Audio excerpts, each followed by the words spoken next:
Raves Podcast. Alright, we're rolling.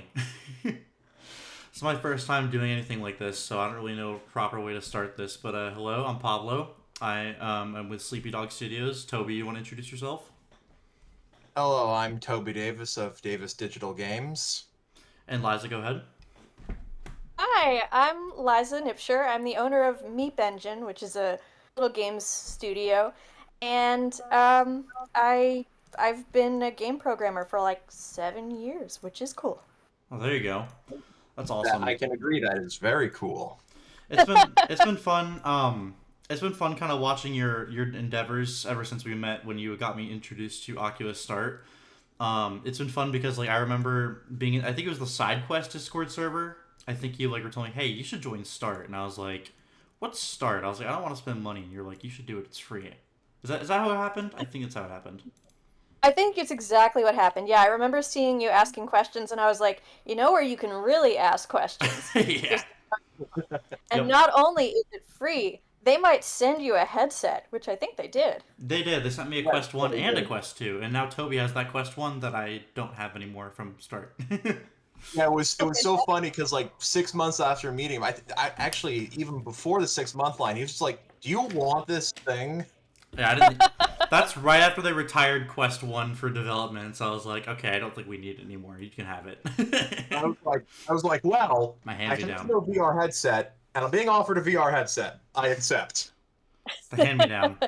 So, Liza, I was gonna ask you. So one of our first things I wanted to kind of touch on is how were you like introduced to Start? I actually don't know this, so this is fresh to me. I'm not just asking for the viewers. Like, how were you introduced to Start?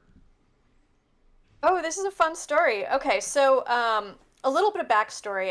At the time, I was working at a hospital doing neurosurgical educational apps. Basically, I was a Unity developer in a hospital publications department. And so I had started doing this little game off to the side where I was like, what's the least educational thing I could possibly make? And it was cookie gardening, where nothing really makes sense from a science perspective. The vegetables run around and squeak. Yeah. So I had made that, and around that time, SideQuest came out, and AppLab came out. SideQuest had been around for a while. AppLab came out, and I was like, I'm going to put my little app on SideQuest and AppLab. So I did, and then once it was on AppLab, it was one of the first apps on there, or at least submitted, even though it wasn't public yet. So I got an email from Rita Turkowski, who runs Start, and she was like, hey, I'm paraphrasing because it's been like 4 years. Yeah. She was like, hey, I saw your app come in through AppLab. Join Oculus Start. It's a cool program. And I was like, this sounds like a scam of some kind. It's like, It sounds too good to be true. It doesn't sound like real when you hear all the benefits. Yes, I mean, I Totally. get it. I get it so much. and then she also sent me a LinkedIn message around the same time, and I was like, wait a minute, this looks real. This person looks real. Rita Turkowski looks like a real person. This program looks real. All right, I'm going to submit an application. And so I submitted an application, and I joined Start, and it was, oh, God, what year was that? Maybe like 2020, early 2021, whenever App Lab came out.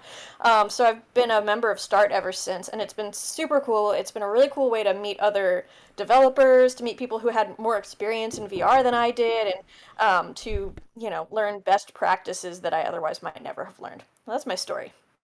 My Start story specifically. I was gonna make a pun, but that's way too cheap. That's way too cheap. Sorry. I'm back. I had someone knock on my door. Oh, no worries. They forgot I was recording, so I was like, oh, wait a minute. But it's okay. Anyways, hiccups He's just aside. running away. He's just running away. Nah, hiccups aside, It's just though. fleeting. No, I'm just kidding. I was gonna make a really dumb Start pun, but that's too cheap even for me.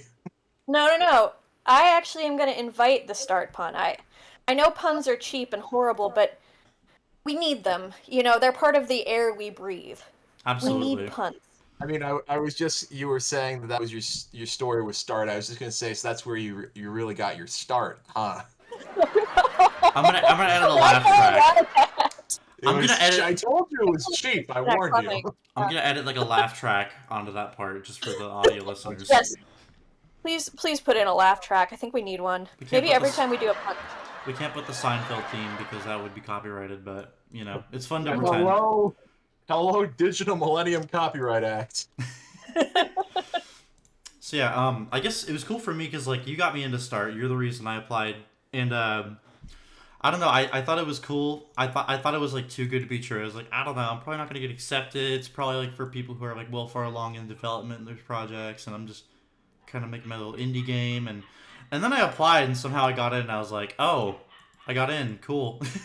and then like later we got into these like events, and I'm getting help from people and meeting cool people. I mean, Start's a cool program. It's a really, it's not just benefits. Like it's a cool community. Mm-hmm. Yeah, and at this point, I've had a chance to meet a lot of people in person, which is so lovely. Like, sometimes I think, gaming gets a reputation for toxicity, but and that's often heard. Yeah, like, oh, really? Gaming is toxic?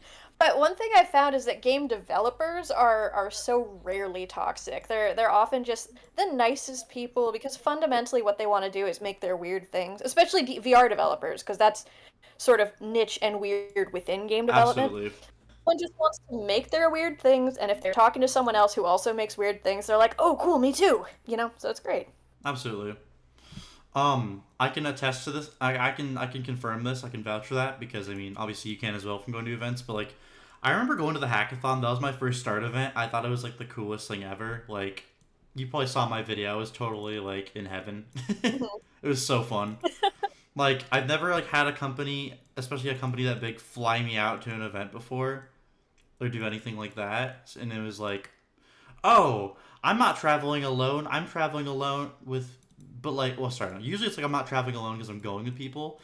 But this time I was like, I'm traveling alone and I'm like going basically into uncharted territory. Toby was the only person I really knew that I was going to see for like one day.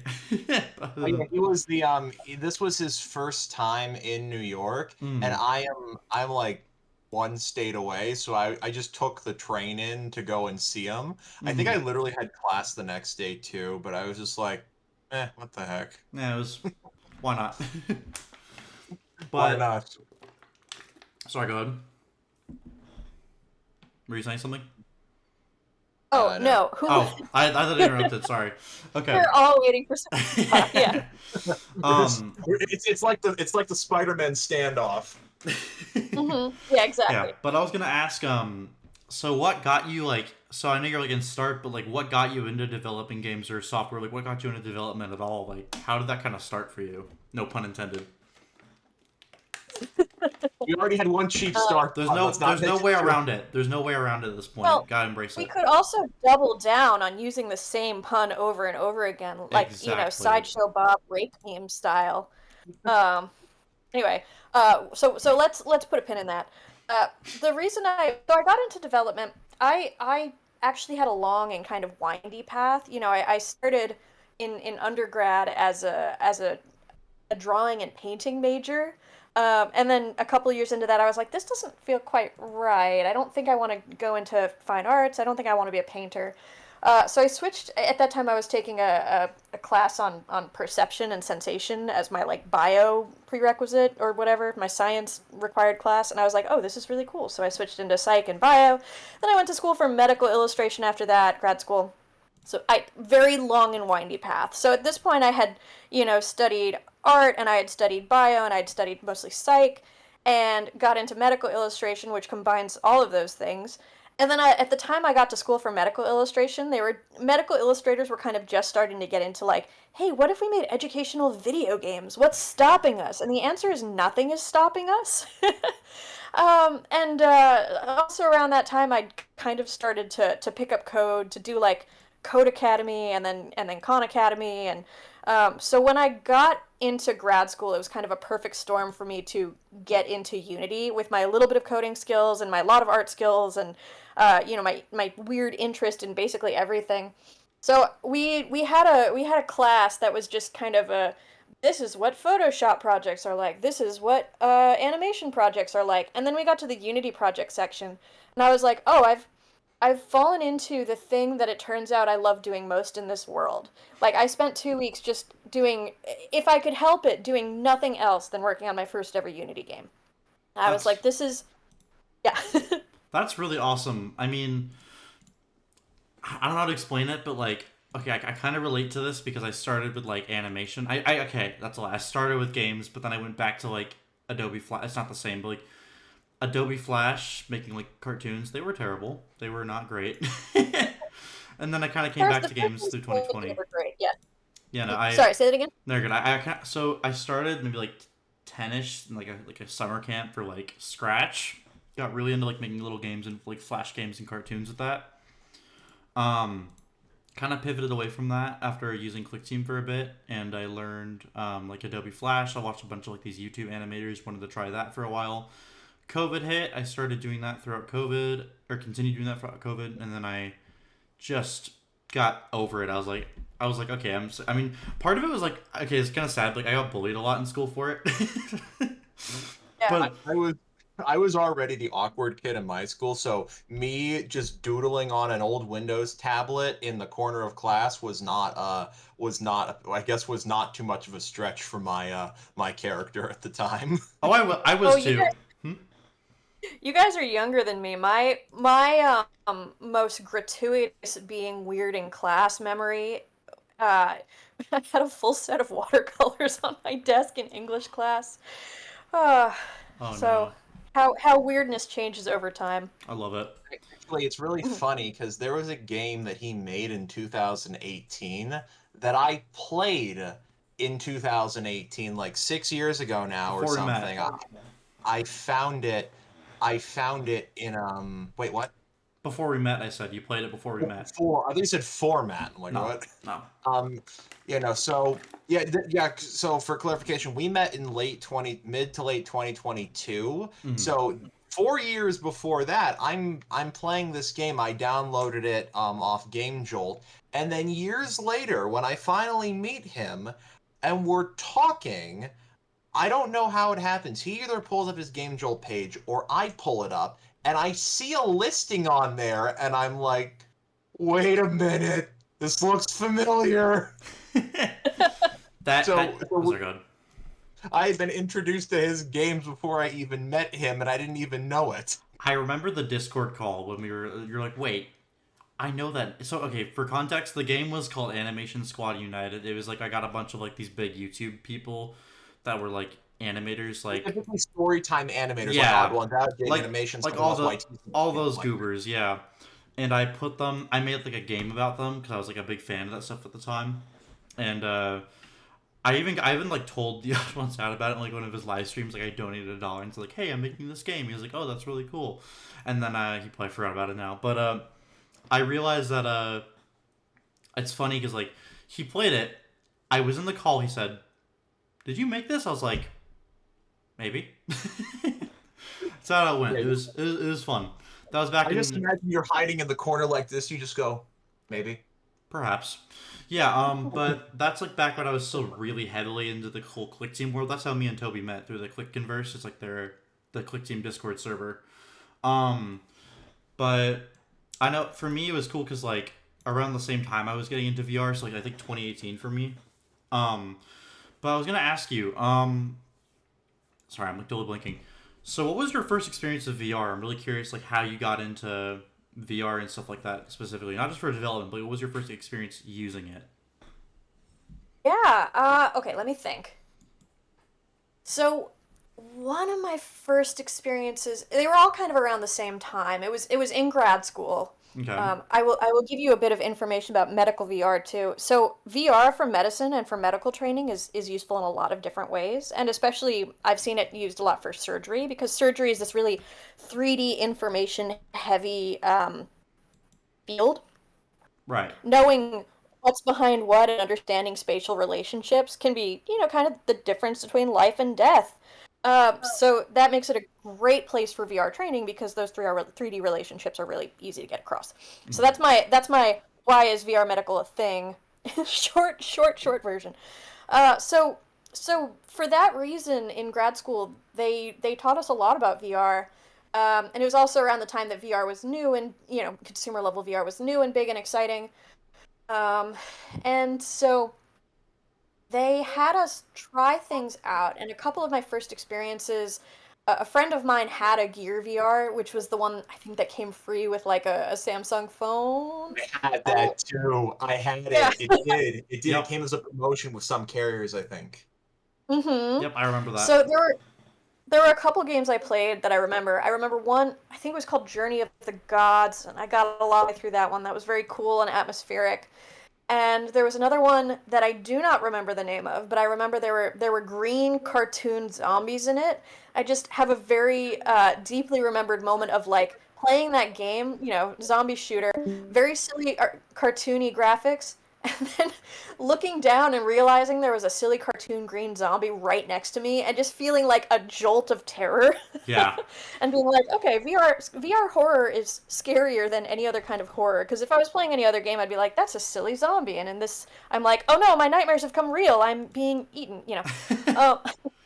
I think Toby had some internet issues. That's why he left. He'll play back in a second. There he is. Yeah, no worries. So yeah, that was one. I remember playing, what's the game's name? Accounting Plus or something like that. I remember that game. I haven't played it, but I've heard of it. Yeah, that had just come out around that time.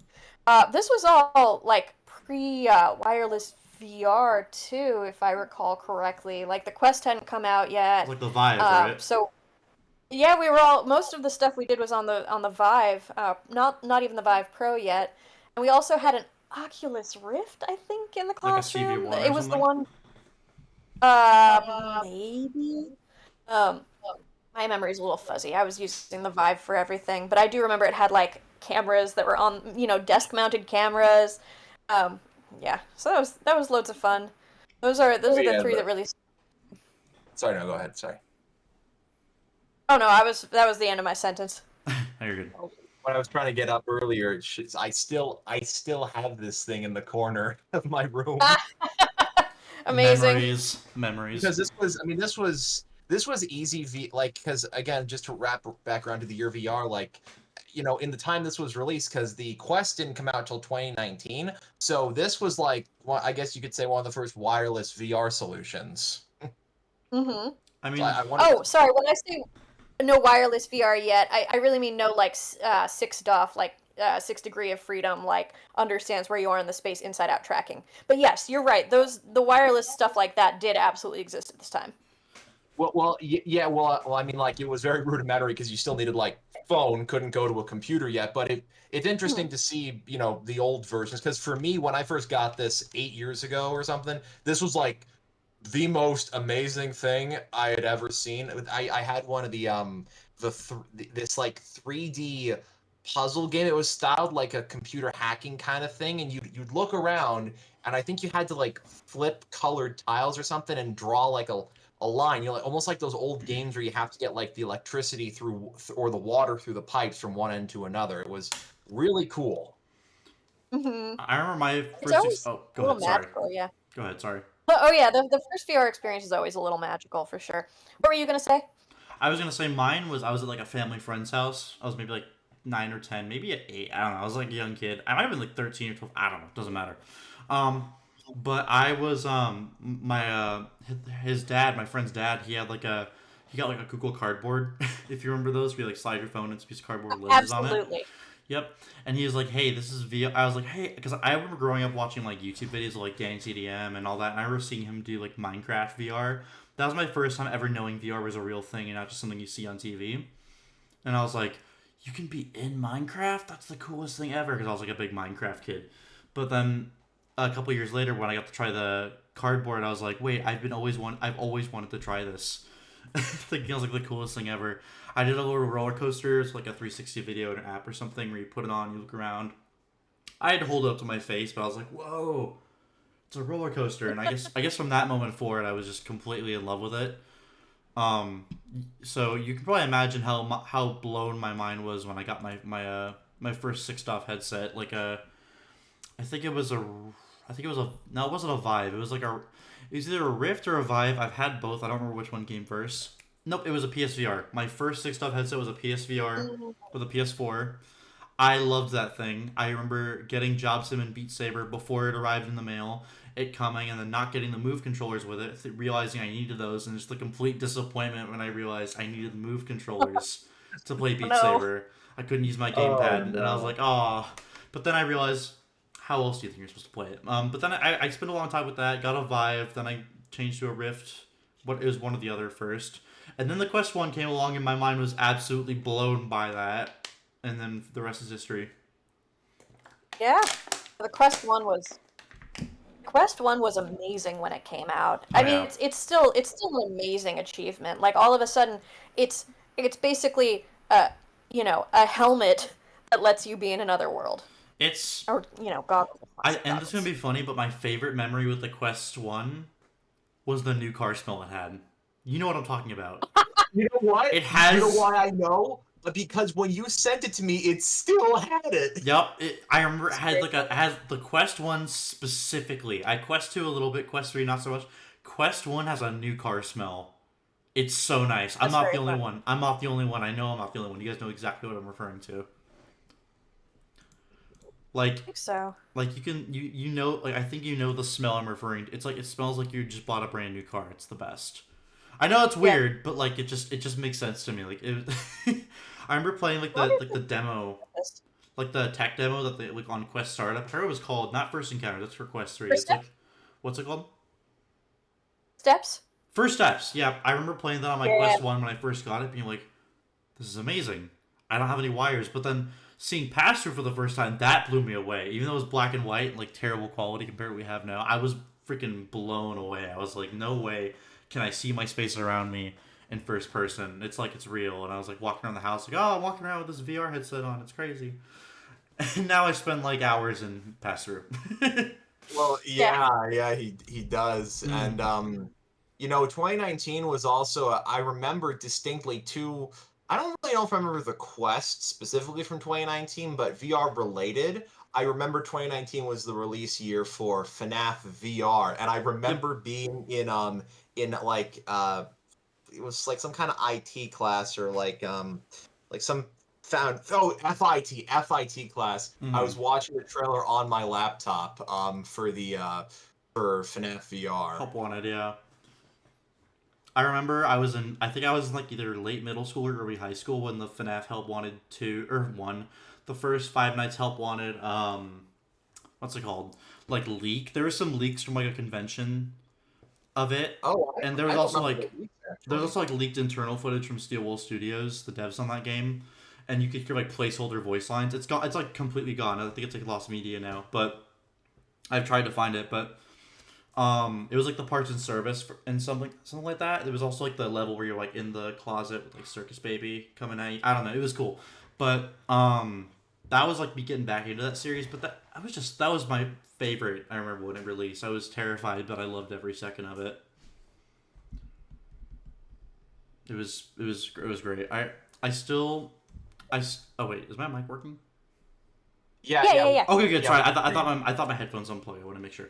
Because I saw like a green light and I didn't know if I was here. Okay, cool. I just want to make sure. I guess that's probably how I got into horror games, VR horror. That's probably where it came from. Yeah, Just give myself PTSD. it makes sense. Just getting jump scared by Foxy over and over.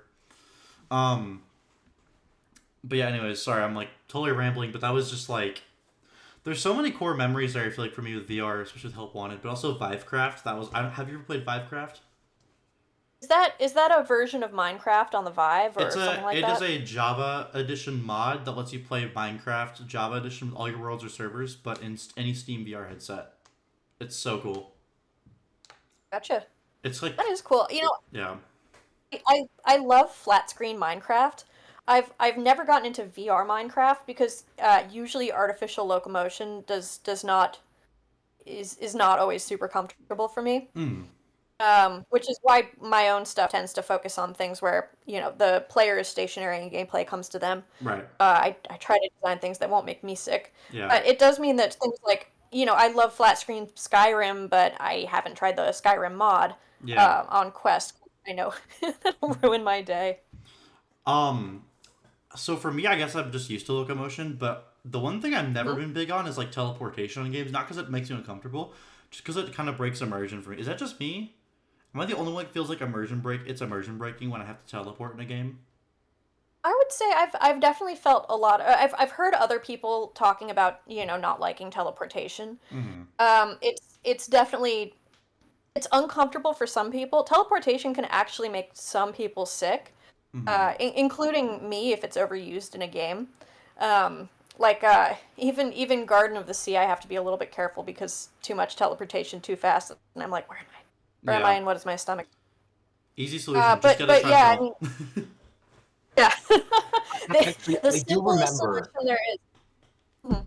I do remember when Half-Life Alyx, when it got close to release or something, people were worried that it only had teleportation. I think it was either for a specific headset or the feature still needed to be implemented.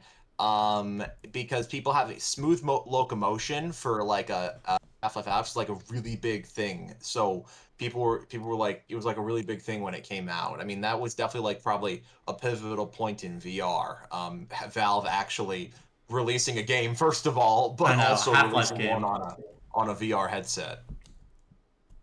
Yeah, and I would say that in general, people often have strong opinions on teleportation versus smooth locomotion versus stationary gameplay. That's why, if you're making a game with locomotion, it is good practice to include all of those just so everyone can be included with their favorite thing.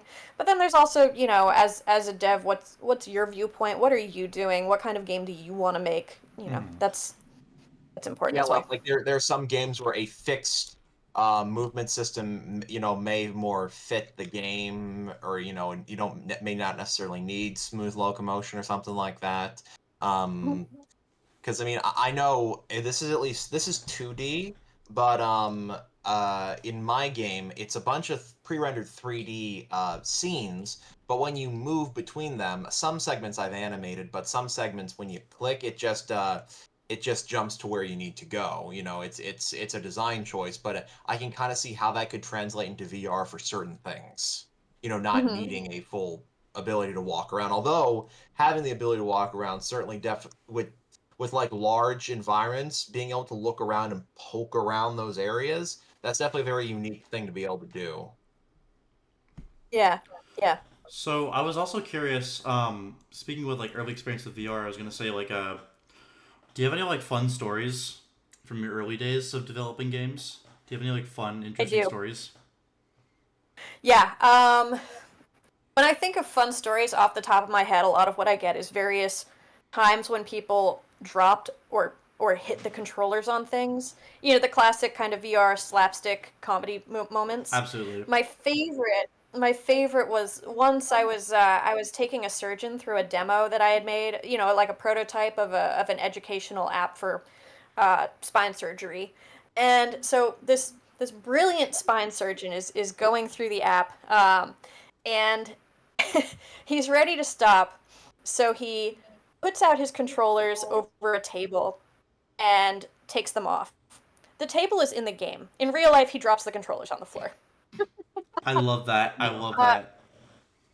yeah, there was a lot of stuff like that. I remember playing with there was one event I went to with a bunch of other VR developers, and a couple of them brought their kids, and I had a very early version of cookie gardening. I remember, oh, this would have been back in 2018, 2019, maybe.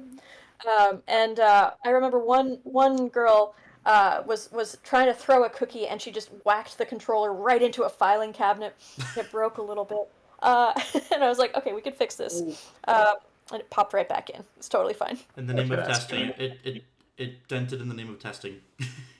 Yeah, exactly. But those controllers can at this point I've probably worked with five-ish different types of headsets, and in general, the controllers are. I don't think I've ever one break permanently. And those things have gotten whacked pretty hard. They've seen better So days. I've thanks, seen some things. thanks VR headset creators for making headset controllers pretty sturdy. Actually, Okay. Go ahead. it was funny because when you mentioned it was a little kid, that reminded me.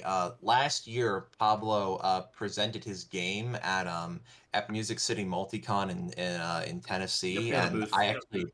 I was actually there to help him present. And towards the end of my time there, so the end of the first day, there were these two kids, a boy and a girl, young. Like these kids were like really young, Yep. but they're dead set about wanting to try the game. And we were just kind of like their parents seemed okay with it, and we were just like, this is a horror game, like we're just kind of like worried. What do you mean a But then horror the game? dad, It's for children. well, then the dad, thankfully, he said, "Here, I'll go first." And sure enough, after because we had a TV, so you could see what the VR headset saw. So when the kids saw their dad go through it, they were like, "Okay, we don't want to do this now." And I was like, "Thank goodness we did not end up scarring two children for life today." Give him nightmares about Yeah. the shadow guy in the window. But Yeah, seriously, like it's literally that. See, that's the thing. Like his game, literally, like just like this black figure with these glowing evil eyes, just kind of like Yep.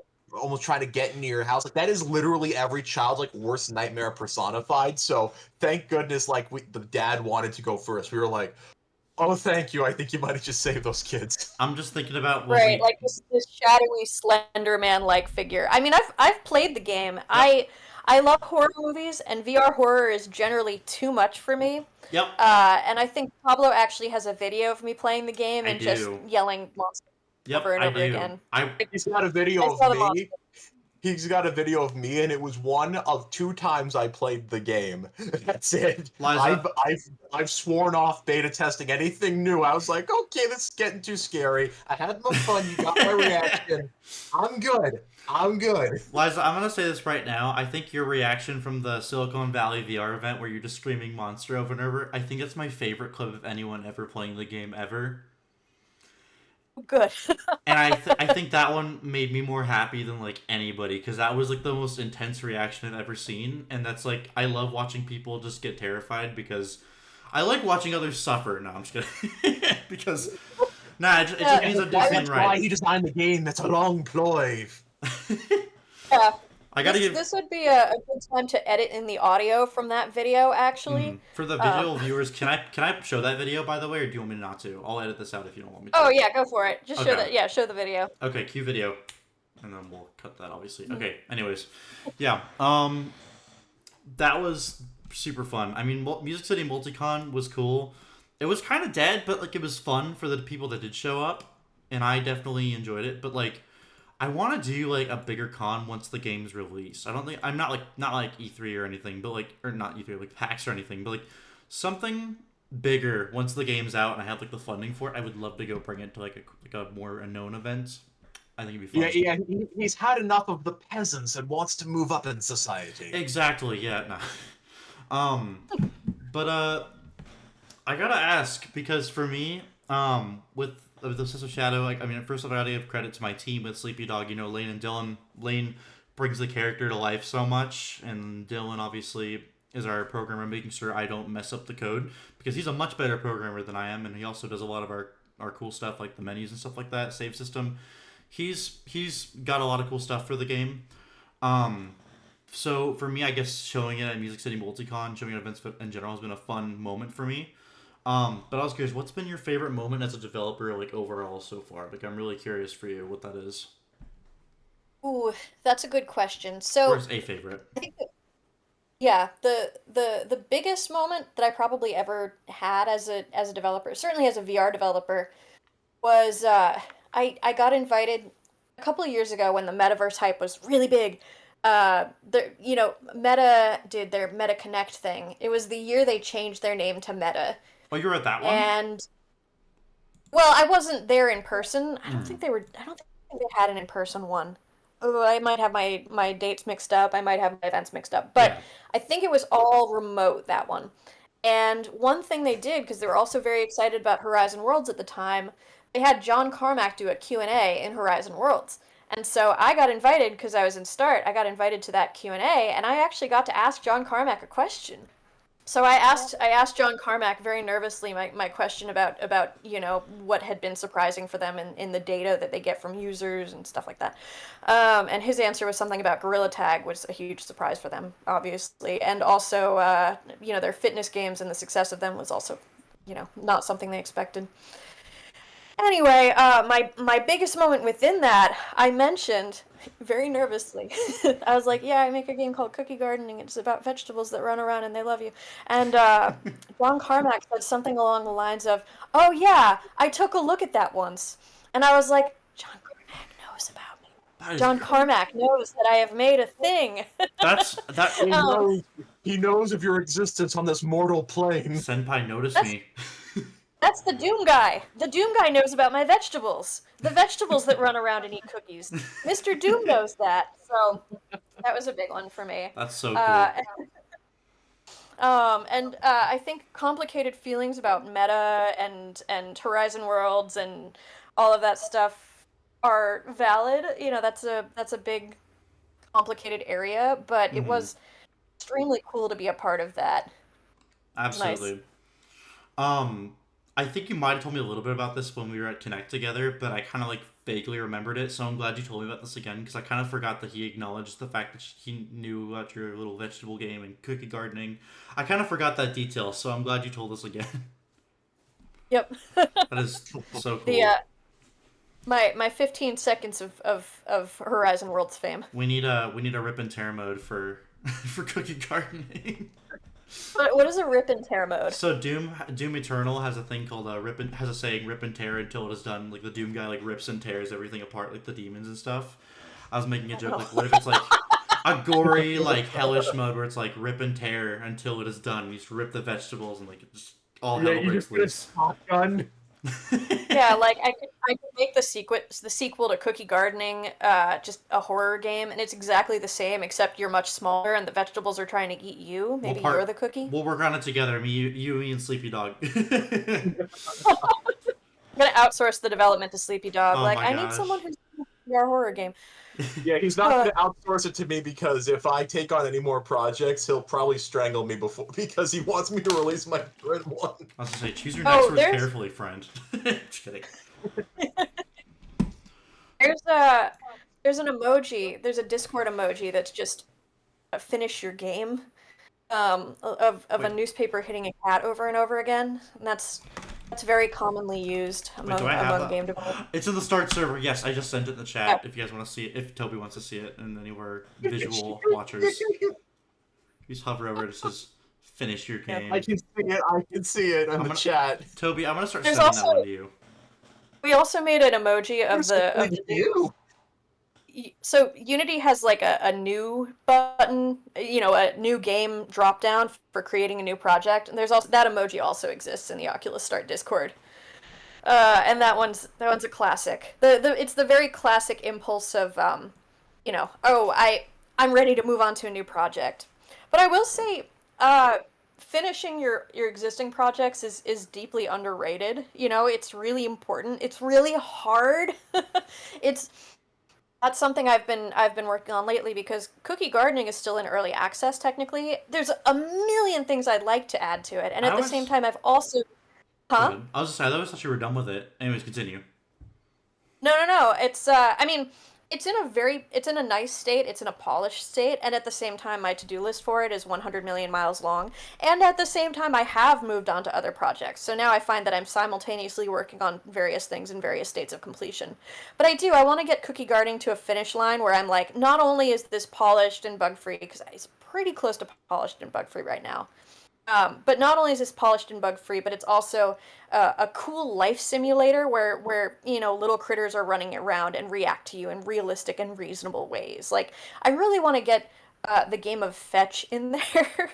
I really want veggies to come up and treat the player like my dogs treat me when they want attention. There are a few things I want to work on the behavior side, as well as getting some more art in there because I have art backlogged. And anyway, What's been your biggest challenge working on it, though? That's what I'm also curious. Sorry, I didn't mean to interrupt. I was just curious, what's been the biggest challenge on developing the great game? question. Sorry. 1 second. I'll be right back. No problem. Toby, we got to get you to play cookie gardening at some point. It's fun. When I heard fetch, I thought of fetch from FNAF, Yep. and that's very brain rot. Oh my god. No, it's not. Very, very FNAF coded. I run on FNAF. In fact, I need to. I mean, we both got the movie DVD the second it was available. I'm looking. I also have the VHS. I have the VHS. Oh, right, you have the limited edition 1 of 1 VHS. Mm-hmm. It wasn't even. All right, I'm back. Sorry about that. Anyways, continue.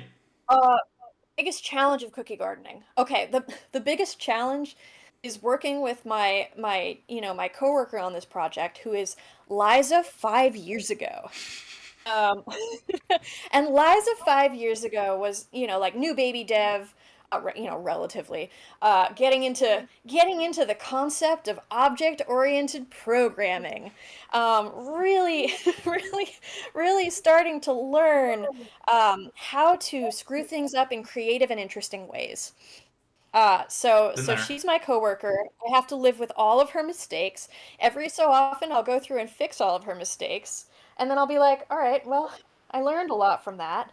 I learned what never, ever, ever to do again, or what to do again only sparingly. There's no perfect, but I'm a lot better now than my old coworker of Liza 5 years ago. And so, working with that kind of legacy code, especially when you have this feeling of like, oh, I'm so much better at this now. I can make such more flexible and modular and interesting systems. I and then coming back and being like, anyway, here's how I programmed the veggies to move 5 years ago.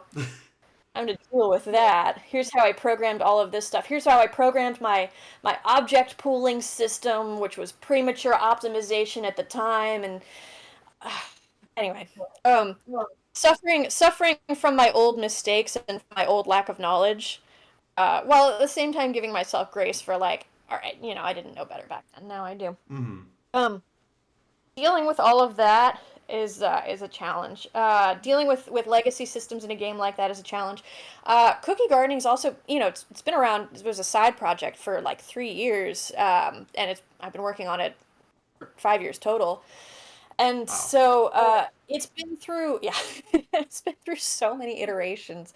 It's been on the Windows mixed reality headset. It's been a Steam VR game, and then it's used the VRTK, the VR toolkit. That's now, I think, deprecated, or at least has been through some changes. And then it was using the Oculus integration, and then I switched it to be multi-platform because I at one point shipped it to the iQIYI, like Qiyu headsets, which I think are defunct now. It's been through so many things.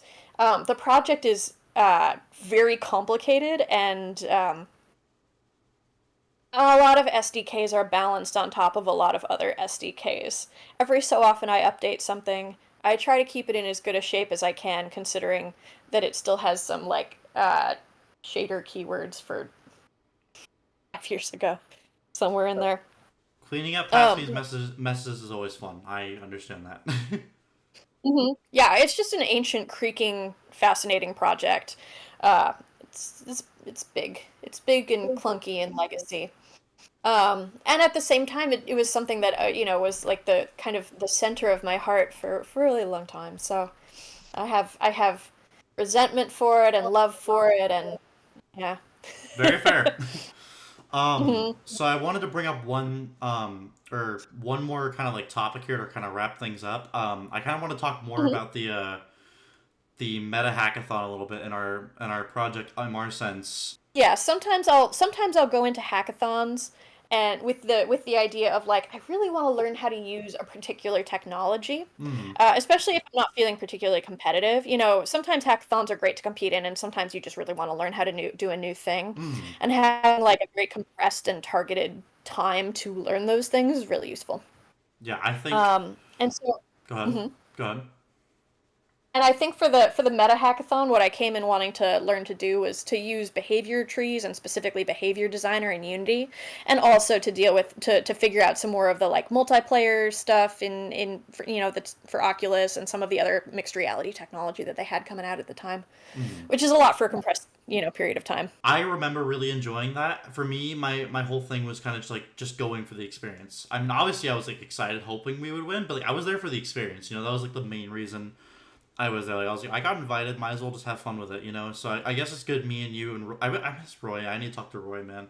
But I'm glad the three of us. Yeah. I'm glad the three of us got to do that. I think we're like a great team because we weren't like all like stressing out. We were just having fun.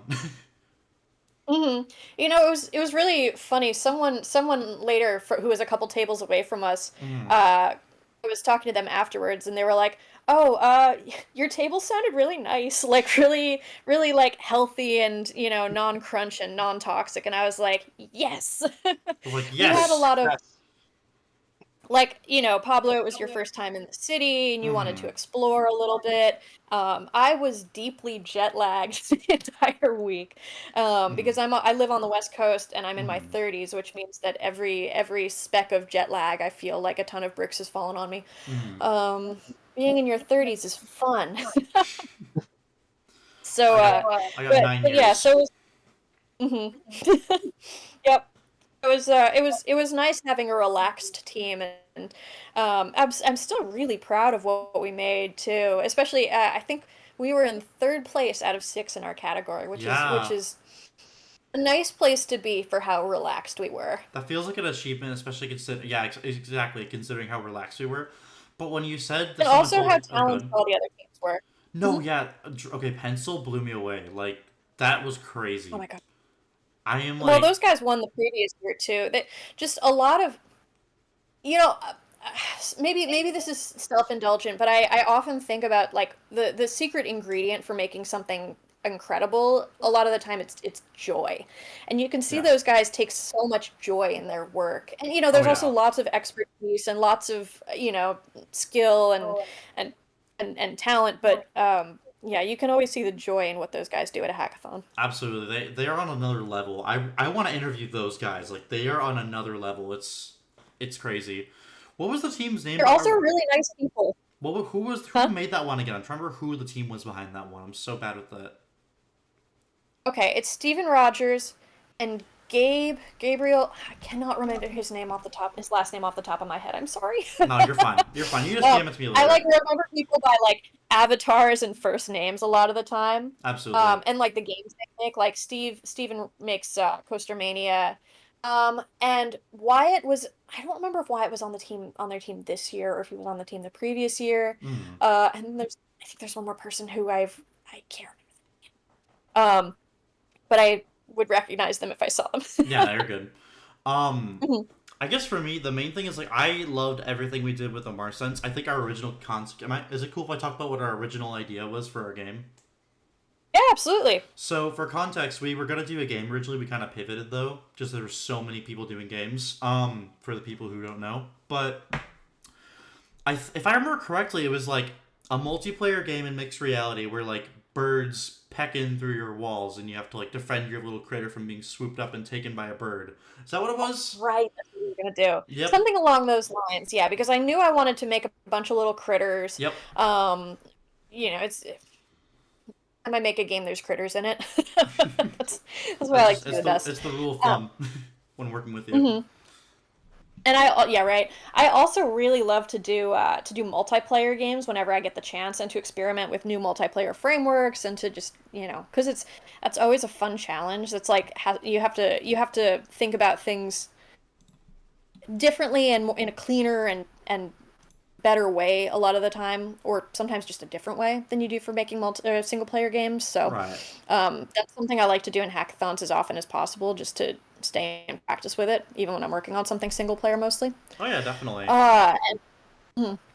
But it was we ran into some issues with the multiplayer stuff we were doing. Some of the tech we were using wasn't quite where we needed it to be.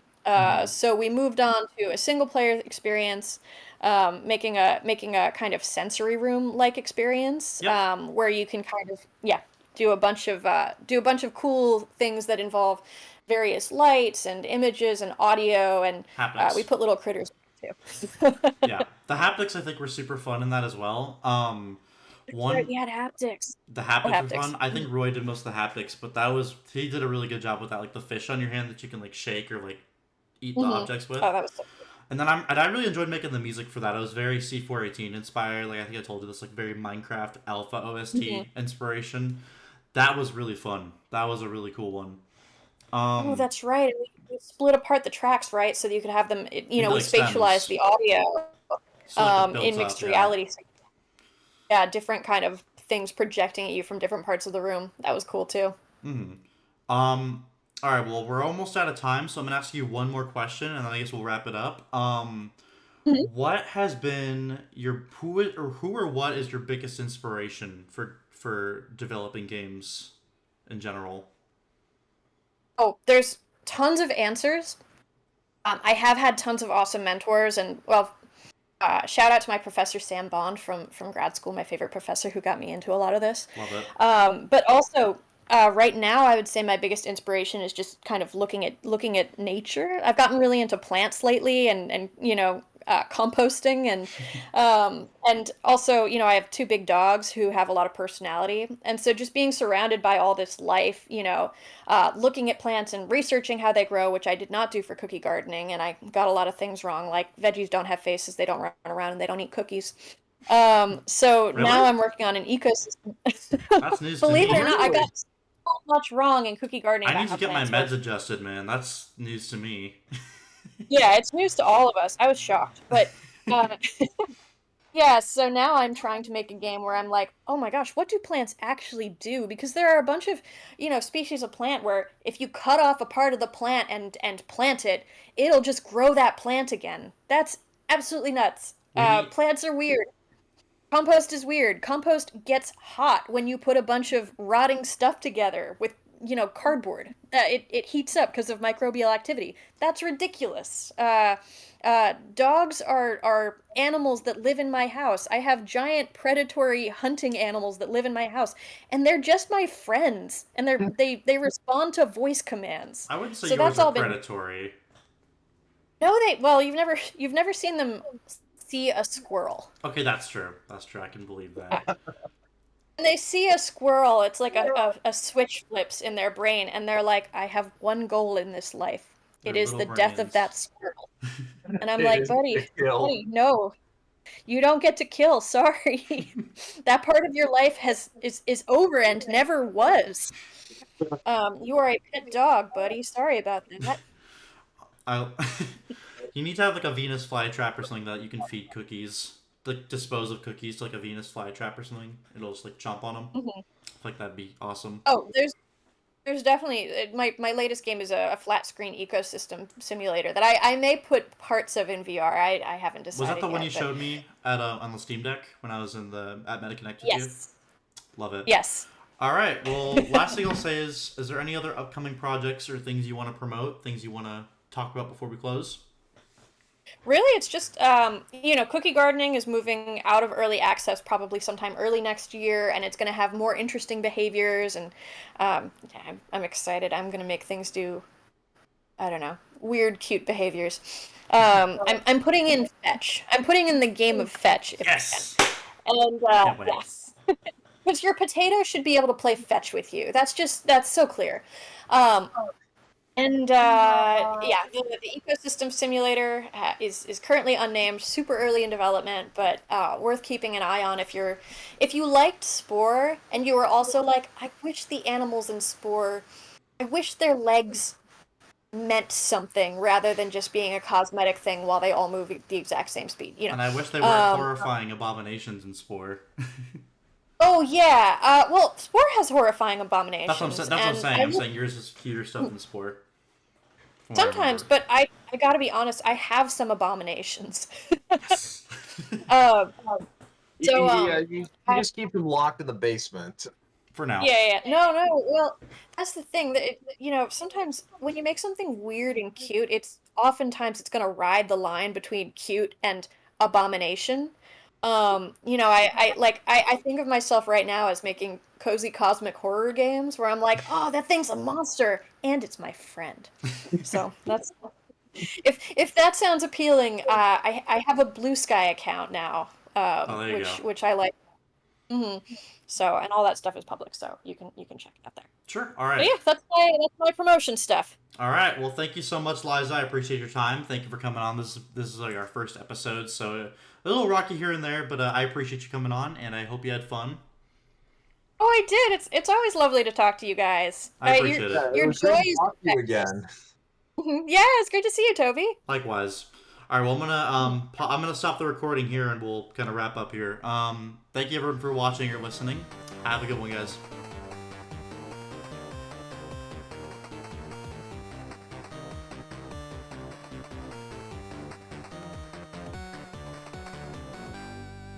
The B-Raves Podcast.